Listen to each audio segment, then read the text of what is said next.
The rain hammered down on the cracked pavement, pooling in the gutters of a city that never truly slept. Dim streetlights flickered against the night as a young man hunched under a bus stop shelter, scrolling through his phone with the last few percent of his battery. He had barely enough money left for dinner, let alone next month's rent. Ethan was 23, a university student with 2 part-time jobs that still didn't cover tuition. He had been scraping by for years, balancing work and school, but it was becoming clear that no matter how hard he worked, it would never be enough. The weight of debt pressed on his shoulders like an iron chain.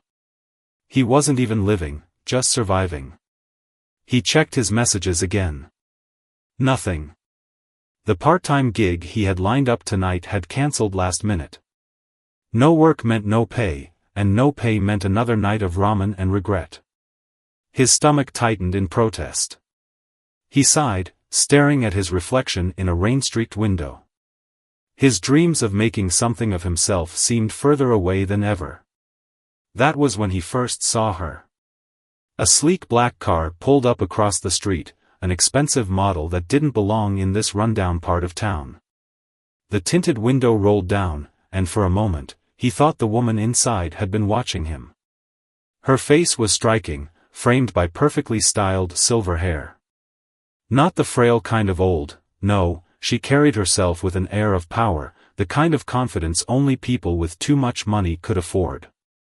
She was old enough to be his grandmother, but her eyes were sharp, calculating. Ethan looked away. He had no business being anywhere near someone like that.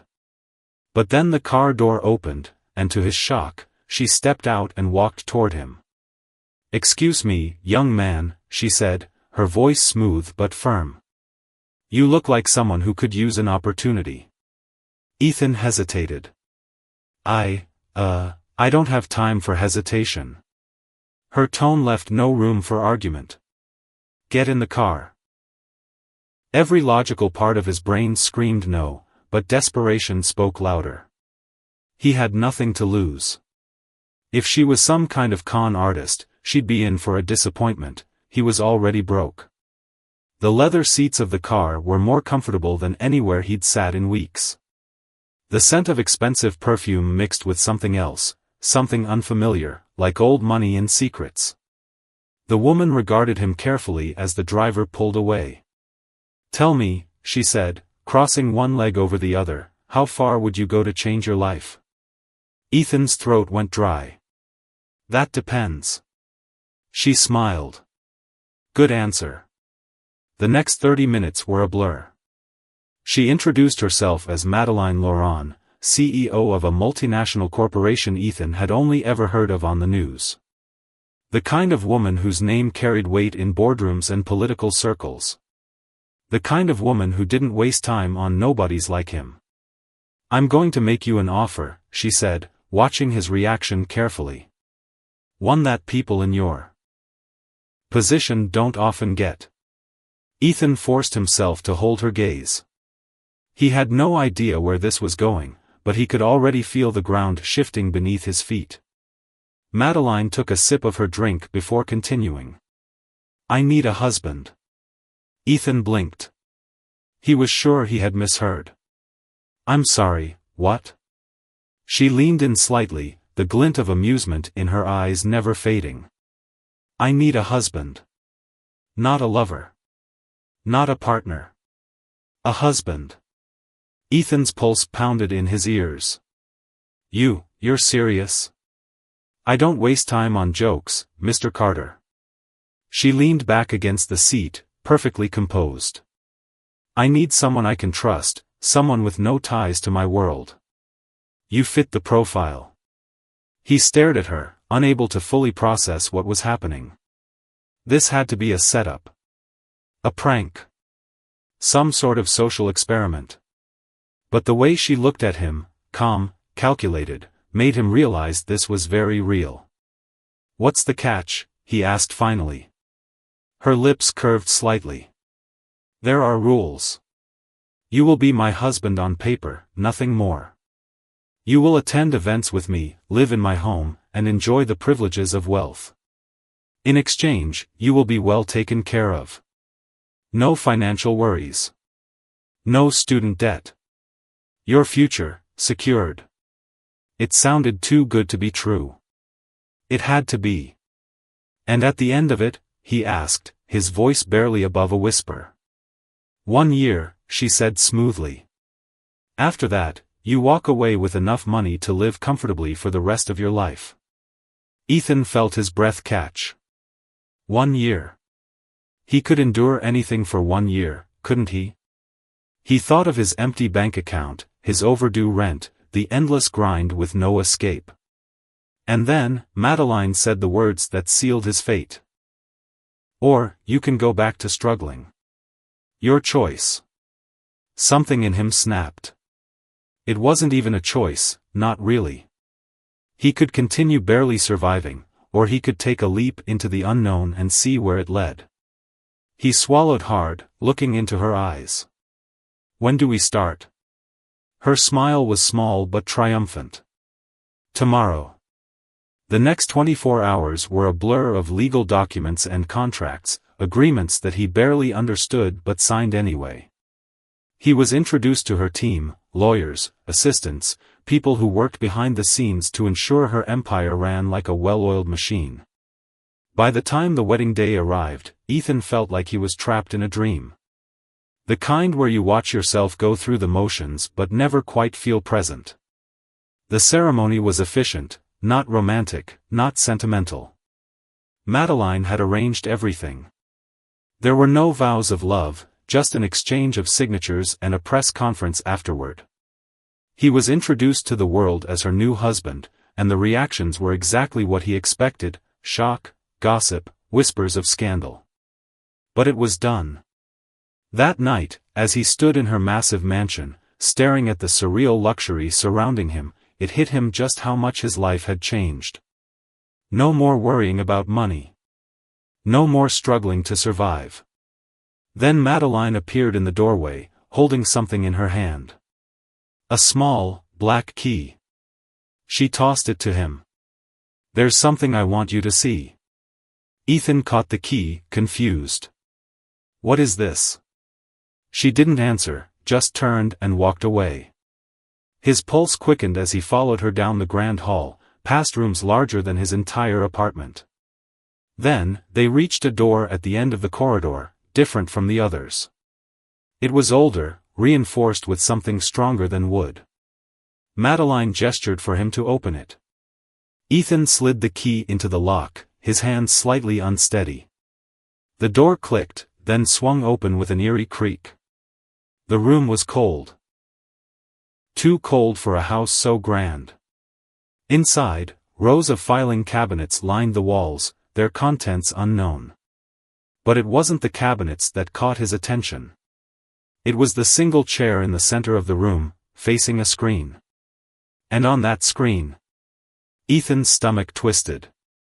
Because staring back at him from the screen was a live video feed of a man who looked almost exactly like him.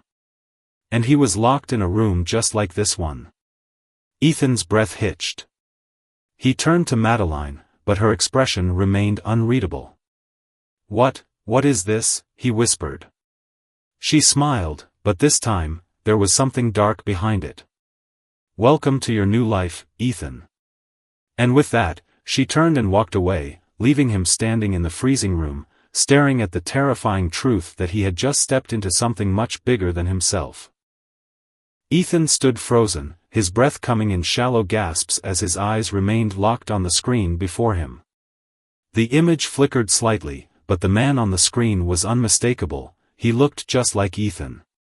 The same lean frame, the same tired eyes, the same nervous energy that had followed Ethan his entire life.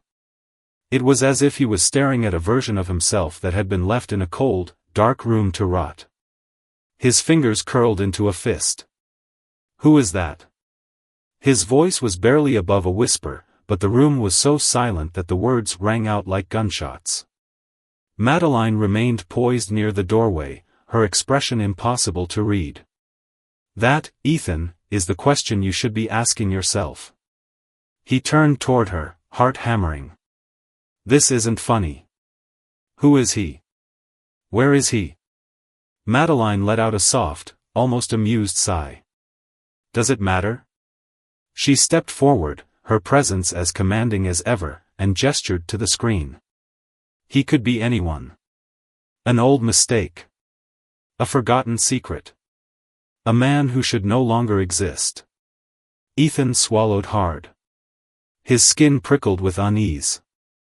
He wanted to believe this was some elaborate trick, some test to gauge his loyalty. But the fear in the other man's eyes, the subtle, desperate way his head shifted, as if listening for someone just outside his cell, felt too real. He turned back toward Madeline. What do you mean, should no longer exist? She smiled. Come with me, Ethan. There are more important things to discuss. Her words were smooth, practiced, but Ethan couldn't shake the feeling that the air in the room had turned heavier, like an invisible weight was pressing down on him. He cast one last glance at the screen before stepping back through the doorway, allowing Madeline to guide him down the dimly lit corridor. The mansion was vast, its hallways stretching like veins in an impossible labyrinth. Ethan had walked these halls for days now, but suddenly, everything felt unfamiliar, like he had stumbled onto the true heart of the house, the parts hidden from curious eyes. As they reached a massive spiral staircase leading down, Madeline slowed, her fingers grazing the polished mahogany railing. You're overthinking, she mused. I can see it in your face. You're wondering if you made a mistake. Ethan scoffed, though there was no humor in his voice. Gee, I wonder why. She stopped, turning slightly, her eyes sharp. You agreed to this arrangement. Everything you have, this home, the money, your freedom from poverty, came with a price. The only question is whether you're willing to accept that price. He hesitated. She wasn't wrong. He had chosen this. He had walked into this world willingly. But something deep inside told him that he had never truly known what he was agreeing to. They reached the bottom of the stairs, where a long hallway stretched out before them. This part of the house felt different. Older. The air was thick with something Ethan couldn't name. Madeline led him to an ornate wooden door at the very end, pushing it open with ease. Inside was not what he expected. The room was surprisingly normal, a private study, lined with bookshelves and expensive furniture. A fireplace crackled in the corner, casting warm light over the walls. A massive desk sat in the center, stacks of neatly arranged documents placed beside a sleek laptop. Madeline gestured toward a chair. Sit. Ethan hesitated before lowering himself into the seat. She walked behind the desk and placed her hands on the polished wood. We need to talk about your future. He folded his arms. Oh, now we're talking about the future? I was under the impression that I'd just stumbled into a psychological thriller. Madeline smirked, but her eyes remained cold. I expected you to be smarter than this, Ethan. You know better than to react emotionally. Ethan ran a hand through his hair, trying to steady himself. Fine. Then tell me. What the hell is going on? She studied him for a long moment, then slowly lowered herself into the chair across from him. I told you before, you were chosen for a reason. You weren't simply plucked from obscurity. There was something about you, something valuable. He narrowed his eyes. And what exactly is that? Madeline reached for a drawer, pulling out a thick envelope. She slid it across the desk toward him. Open it. Ethan hesitated before peeling the envelope open. He pulled out several documents, old medical records, birth certificates, legal forms. His own name appeared more than once, but next to it were other names he had never seen before.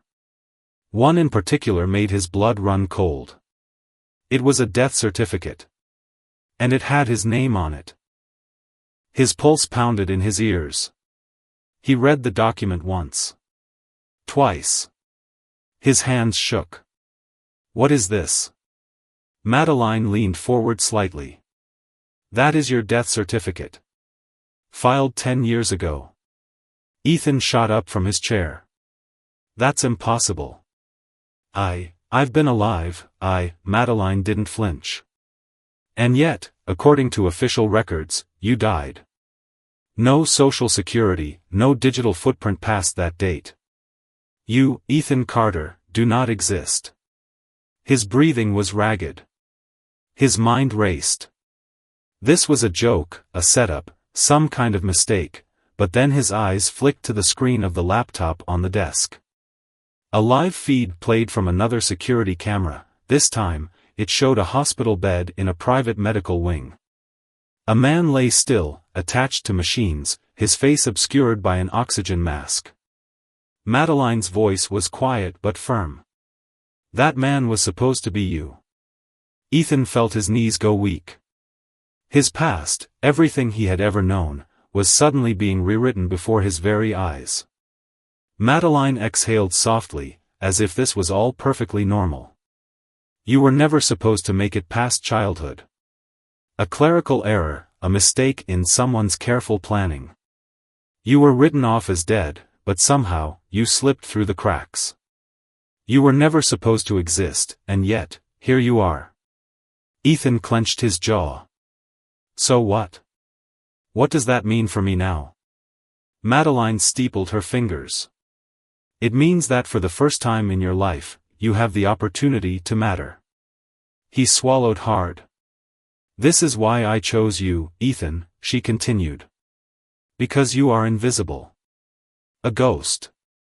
A man with no history. And that makes you far more valuable than you realize. Ethan took a step back, shaking his head. I don't want to be part of this. Whatever this is, this twisted game you're playing, Madeline tilted her head. You think you have a choice? His blood turned to ice. You signed a contract, Ethan. She tapped the papers on the desk. Do you even remember what you agreed to? There was no clause about walking away. Ethan's breath hitched. The room felt suffocating. Madeline stood, walking toward him with the same deliberate grace she always had. You can either embrace the new version of yourself, the one I've given you, or you can try to fight a battle you've already lost. Ethan wanted to scream. To run. But something about the way she spoke, the absolute certainty in her voice, made him realize the terrifying truth.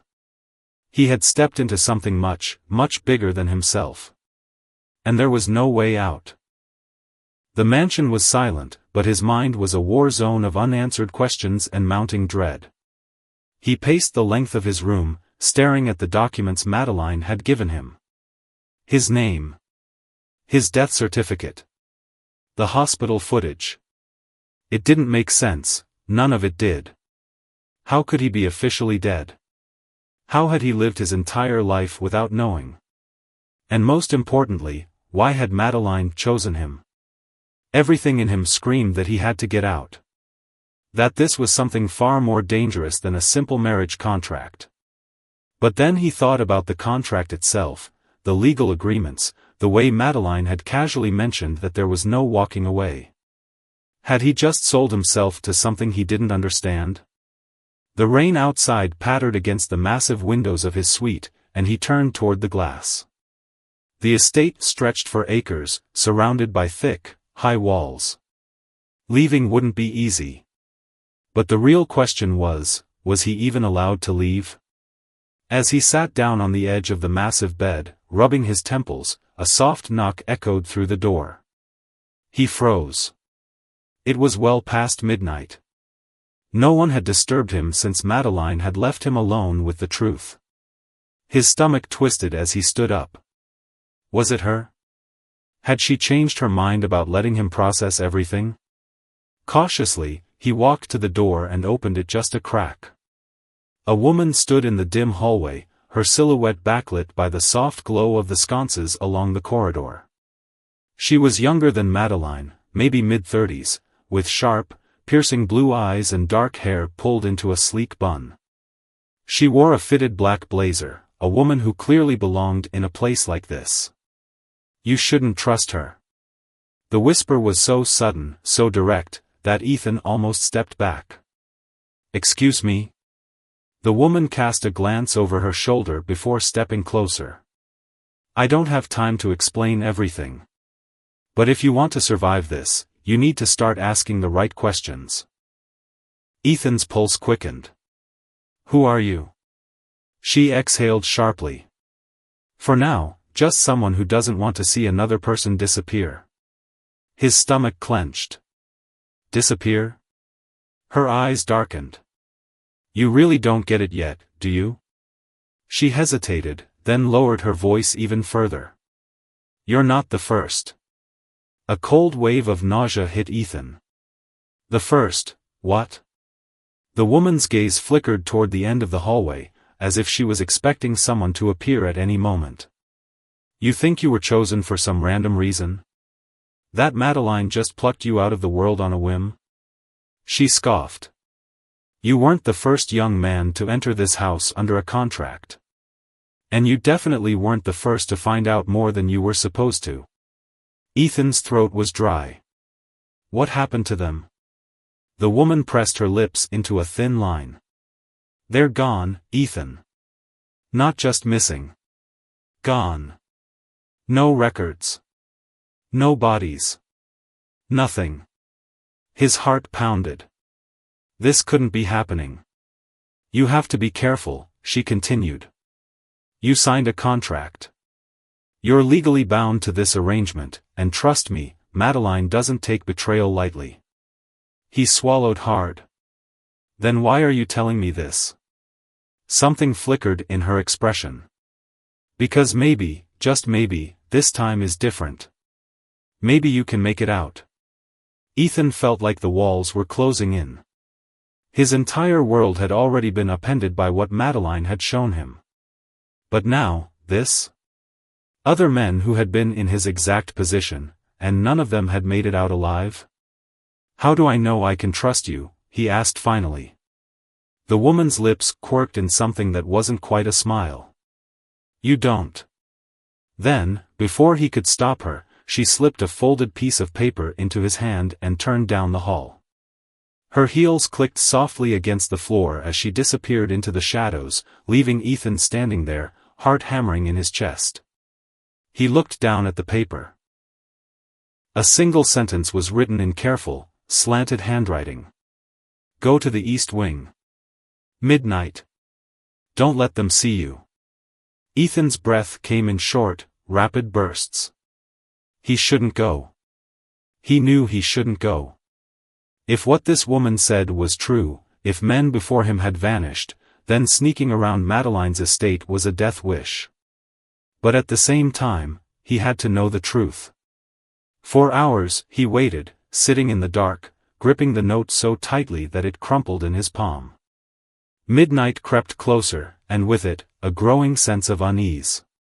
He had two choices: pretend nothing was wrong and continue playing the role of Madeline's picture-perfect new husband, or take the first real step toward figuring out what the hell he had gotten himself into. At exactly midnight, Ethan cracked open the door and stepped into the hall. The mansion was eerily silent. His bare feet made no sound against the polished floors as he crept toward the East Wing. The halls here were different, less decorative, more functional. Like this part of the estate wasn't meant for guests. As he reached the end of the corridor, he hesitated. A heavy wooden door loomed in front of him. He took a breath. Then, slowly, he turned the handle and stepped inside. The room was vast, dimly lit by a single overhead light. Shelves lined the walls, filled with stacks of documents, locked boxes, and rows upon rows of folders. Ethan frowned. Why would Madeline keep an entire room full of paperwork hidden away in the East Wing? He stepped forward and reached for one of the folders, flipping it open. His breath caught. A name stared back at him. Not just any name. A man's name. A name he didn't recognize. And beneath the name was a photo, a young man, mid-20s, dark hair, sharp features. He looked polished, like someone who had been groomed to fit into Madeline's world. Then Ethan flipped to the next page. A death certificate. Ethan's hands trembled. He grabbed another folder. Then another. And another. Each folder contained the same things: a name, a photo, a date, and a death certificate. His stomach twisted violently. Madeline had done this before. The realization hit him like a freight train. The moment he had signed that contract, the moment he had agreed to be her husband, he had stepped into a cycle that had been repeating for years. And if he didn't find a way out, he would be next. A sound from the hallway made him stiffen. Footsteps. Slow. Deliberate. Coming closer. Ethan barely had time to shove the folder back onto the shelf before the door creaked open. Madeline stood there, watching him. But this time, there was no amused smirk, no carefully controlled expression. This time, her gaze was ice cold. "You should be in bed, Ethan," she said softly. "What are you doing here?" His throat tightened. "I couldn't sleep." She stepped forward, her presence suffocating.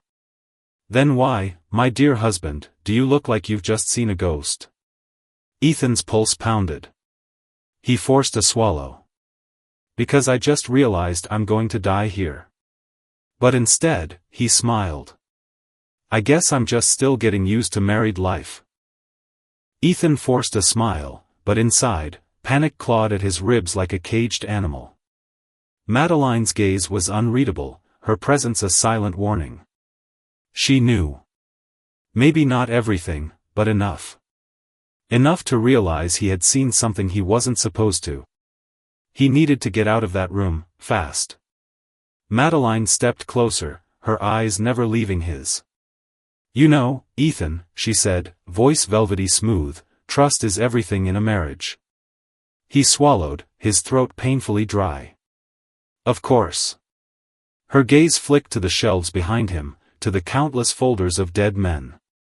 Then, just as quickly, she looked back at him. She was testing him. Ethan forced his body to relax, shifting on his feet in a way that seemed casual. "I was just looking around," he lied. "Trying to get familiar with my new home." Silence. Then, to his surprise, Madeline laughed. It was soft, melodic, completely at odds with the suffocating tension in the air. "You're a terrible liar," she mused. "But I admire the effort." Ethan's stomach twisted. Every instinct told him to run, but he knew that would be the worst thing he could do. Instead, he played along. "I guess I'll have to work on that, then." Madeline tilted her head slightly, studying him like a puzzle she had almost, but not quite, figured out. Then she smiled, stepping back. "Come," she said. "It's late. Let's take a walk." Ethan hesitated.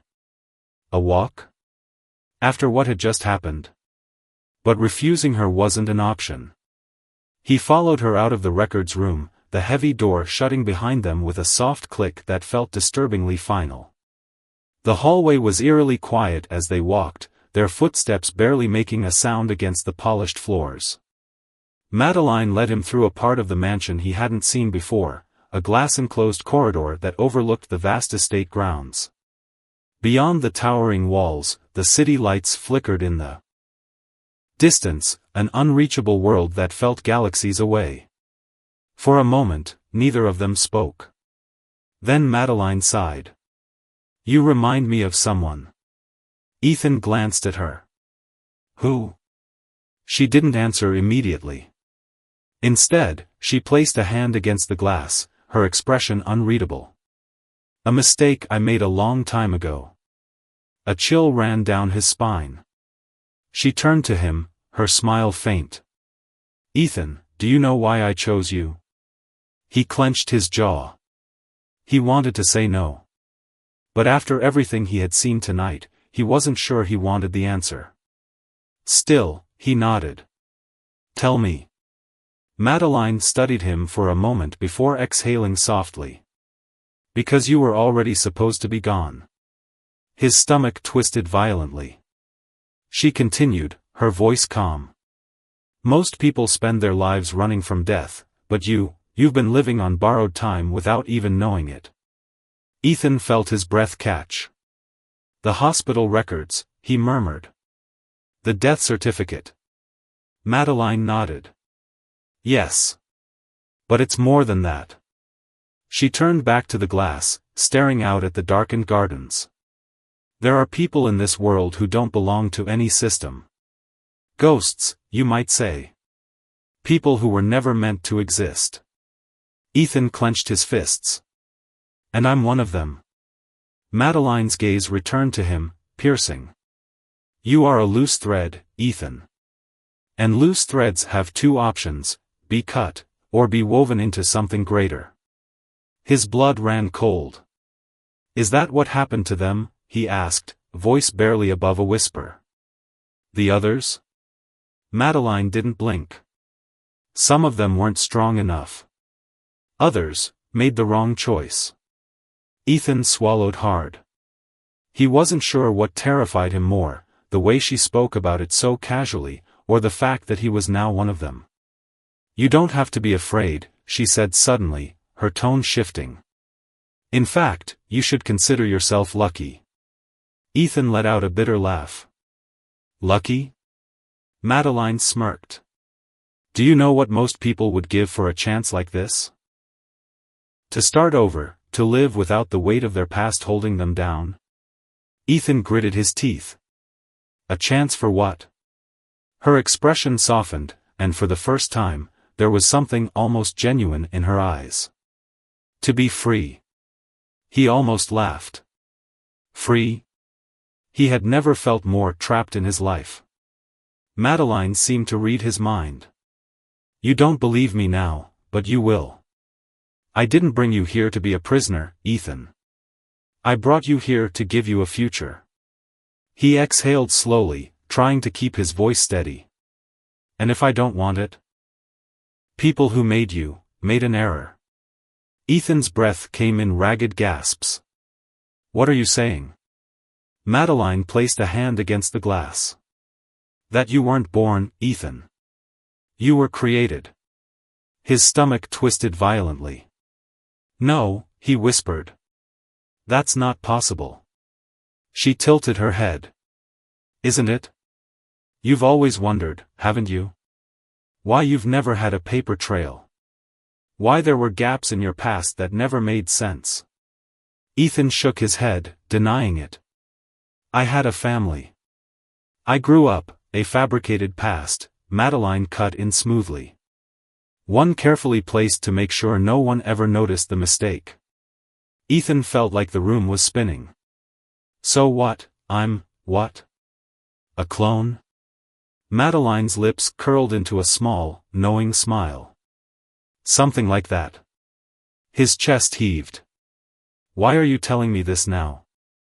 Because, she said, stepping closer, I need you to make a decision. You can stay and become what you were meant to be. Or. She trailed off, her meaning unmistakable. Ethan's pulse thundered. Everything he had known was a lie. His past. His entire identity. And now, standing before his own reflection locked behind glass, he realized something. There was no escaping this. He was never supposed to exist. And unless he played his cards right, he wouldn't exist for much longer. Ethan felt like the walls were closing in, the weight of Madeline's words pressing against his chest, suffocating him. The hum of the sterile lights, the faint beeping of the machines in the lab, it all felt distant, muffled, as if he were underwater. He stared at the glass chamber, at the other him lying inside. His identical features were eerily still, a slow rise and fall of the chest the only sign of life. He wanted to deny it. To scream that this was impossible, that he had memories, emotions, a past that couldn't be fabricated. But deep down, something inside him had already begun to crack. Because this wasn't the first time his life hadn't made sense. The gaps in his past. The way paperwork never quite lined up. The fact that he had no birth certificate, no medical records before a certain point. He had brushed it all off as a clerical error, a bureaucratic oversight. But now he knew. It wasn't a mistake. It was by design. Madeline sighed as if growing impatient. Ethan, I don't have time for an existential crisis. You were never meant to exist outside of controlled conditions, yet here you are, walking, talking, living a life that was never meant for you. Do you understand the opportunity I'm offering you? Ethan's fists clenched. You talk like you created me. Like I'm some kind of, he swallowed the bile rising in his throat. Experiment. Madeline tilted her head, considering him. You say that like it's a bad thing. He recoiled. It's the worst thing. She chuckled, the sound cold. You'd be surprised how many men would kill for the chance to be like you. Ethan's breath came in sharp, uneven bursts. And what exactly am I supposed to be? Madeline stepped closer, lowering her voice to a whisper. Something greater. The word sent a chill down his spine. You were a test, she continued, watching his reaction. A prototype. The first successful attempt at an engineered human being designed for something much bigger than the small, miserable life you were living before I found you. Ethan's stomach lurched. Designed for what? Madeline studied him for a long moment. Then, with an almost casual flick of her wrist, she pressed a button on a nearby console. The lights in the lab dimmed, and suddenly, the glass chamber began to change. The clear panels darkened, shifting into screens that displayed a series of rapidly flashing images. Medical scans, DNA strands, algorithmic codes that made no sense to Ethan. But one thing caught his attention, a list of names. And beside each name, a status. All of them were marked, terminated. Ethan's breath hitched. These were the others, Madeline said smoothly. Some failed in infancy. Others made it to adulthood but were unstable. Ethan felt like he was going to be sick. And the ones before me? Madeline's lips curled into a slight smile. They didn't make it. His stomach dropped. He turned back to the list. Line after line of names, erased from existence before they even had a chance to become anything. And then, at the very bottom of the screen, Ethan Carter. Status, active. A cold, sinking realization settled in his gut. He was the only one who had survived. The only one who had lasted long enough to be useful to her. Madeline folded her arms, watching him closely. Do you see now why you're different? Ethan clenched his jaw. You mean why I'm your perfect little lab rat? Madeline sked. Such hostility. You should be thanking me. Without me, you'd still be out there, poor, desperate, insignificant. Ethan's blood boiled. And what? Now I'm supposed to work for you? Be your science project? She exhaled through her nose. Not a project, Ethan. A success story. The words made his skin crawl. He took a step back, shaking his head. No. I don't care what I am, what you think I am. I'm not staying here. Madeline sighed, as if she had been expecting this. You don't have a choice.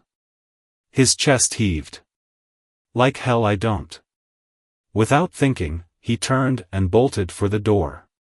He barely made it 3 steps before something slammed into his chest with the force of a freight train. Pain exploded through his ribs as he crashed onto the floor, gasping for breath. It took him a second to realize what had happened. A guard stood over him, expression unreadable. He hadn't even seen the man move. 1 second, he was alone, the next, he was on the ground, struggling to breathe. Madeline clicked her tongue. Oh, Ethan. You really thought you could just walk out of here?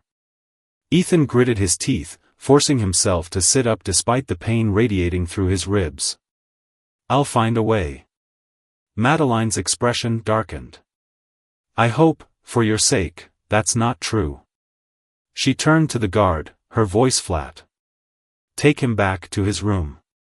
The guard grabbed Ethan by the collar, dragging him to his feet. You're making a mistake, Ethan growled. I won't be part of this. Madeline simply smiled. You already are.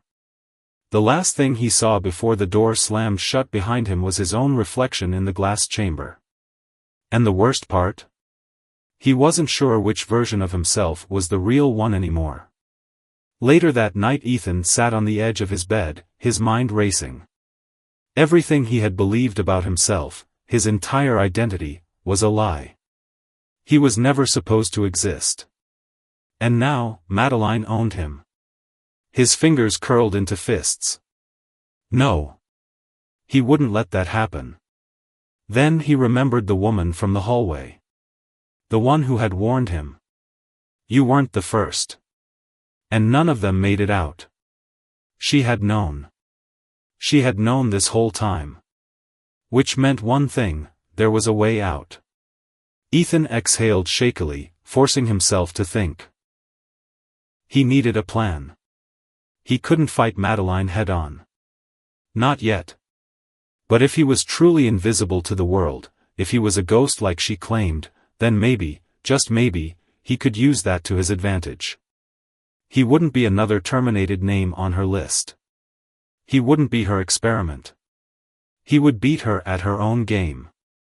And when he did, he would burn her entire empire to the ground. Ethan sat in silence, his heart pounding, his mind racing. Every fiber of his being screamed for him to do something, but what?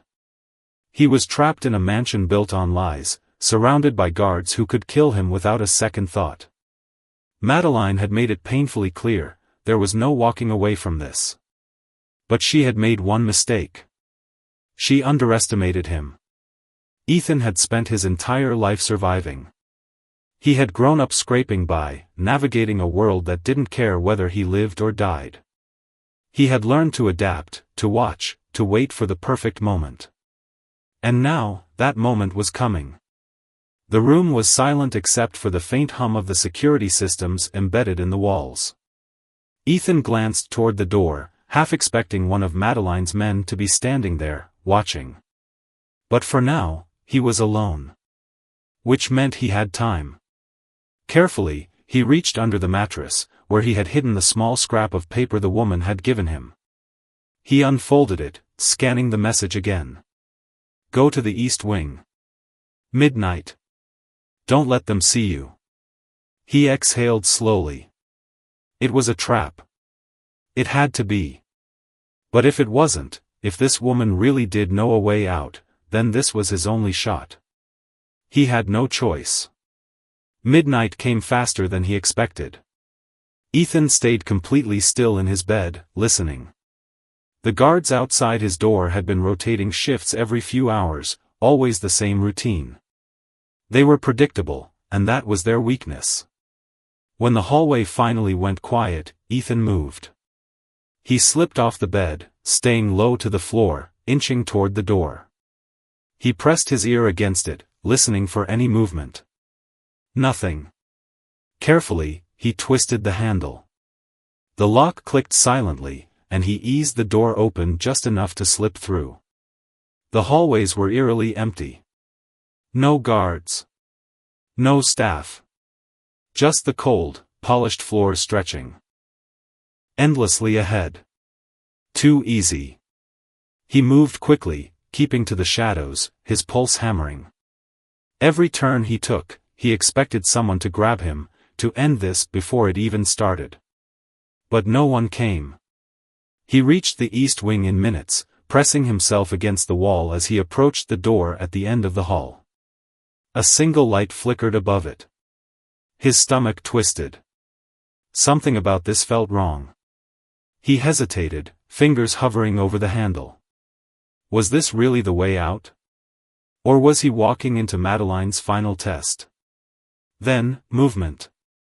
He spun just as the woman from before emerged from the shadows. You're late, she whispered. Ethan's pulse spiked. You said midnight. It's midnight. She smirked slightly. Then maybe I was just early. She reached for the door, producing a key from her pocket. The lock turned with a soft click, and she pushed it open, stepping inside. Ethan hesitated only for a second before following. The room was nothing like the lab, nothing like the pristine, curated spaces of Madeline's mansion. It was old, dust-covered, like it hadn't been touched in years. The air smelled of something faintly metallic, blood? Rust? He couldn't tell. The woman moved toward a cluttered desk, rifling through stacks of paper. Do you know how many before you thought they could outsmart her? Ethan's jaw tightened. You tell me. She held up a photo. A young man, one of the faces from the files he had seen. His name was Isaac Wells. Same as you, came from nothing, had nothing. Madeline picked him, just like she picked you. Ethan swallowed. What happened to him? The woman exhaled sharply, setting the photo down. He got too close to the truth. His stomach churned. And the others? The woman's eyes darkened.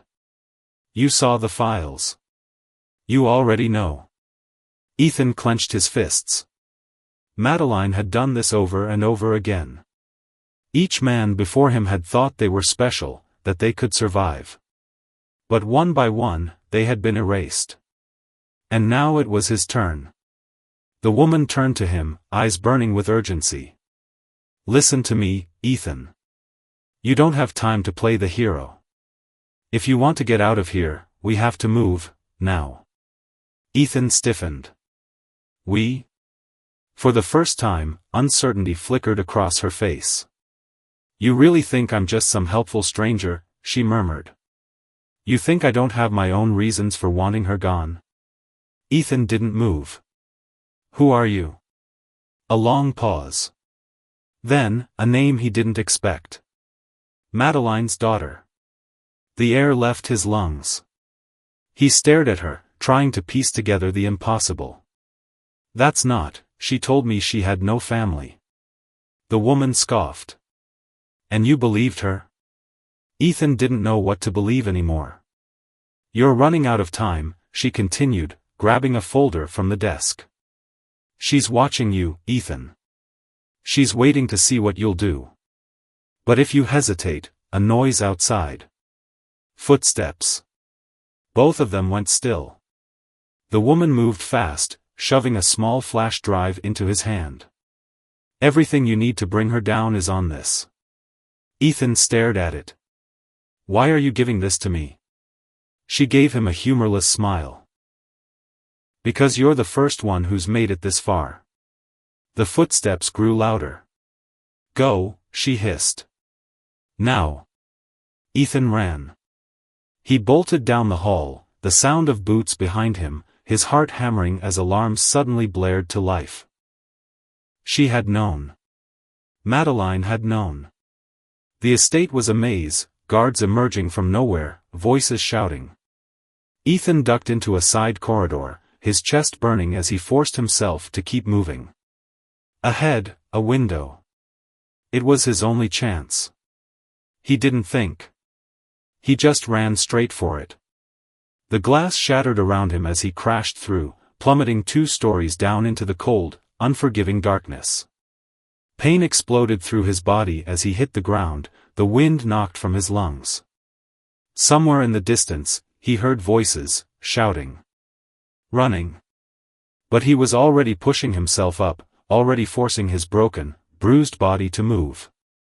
Because he knew, if Madeline's men caught him now, there wouldn't be a next time. He staggered into the trees, disappearing into the night. 3 days later Ethan sat in a dingy motel room, staring at the flash drive. The past 72 hours had been a blur. Running. Hiding. Watching over his shoulder for the men who would definitely still be looking for him. But he had made it. Somehow, against every odd, he had escaped. Now, it was time to end this. He plugged the drive into the motel's ancient laptop. The files loaded instantly: bank records, classified documents, blackmail material on some of the most powerful people in the world. It was everything. It was Madeline's entire empire. And it was about to come crashing down. Ethan inhaled deeply, fingers hovering over the keyboard. Then, with a single click, he leaked it all to the world. Epilogue: the news broke within hours. Scandal. Corruption. Disappearances tied to one of the most powerful businesswomen in the world. Madeline vanished before the authorities could find her. Some say she went underground. Others say she didn't run at all, just started over. But Ethan? Ethan disappeared, too. A new name. A new identity. A new life. Because he knew, no matter where he went, no matter how far he ran, Madeline was still watching.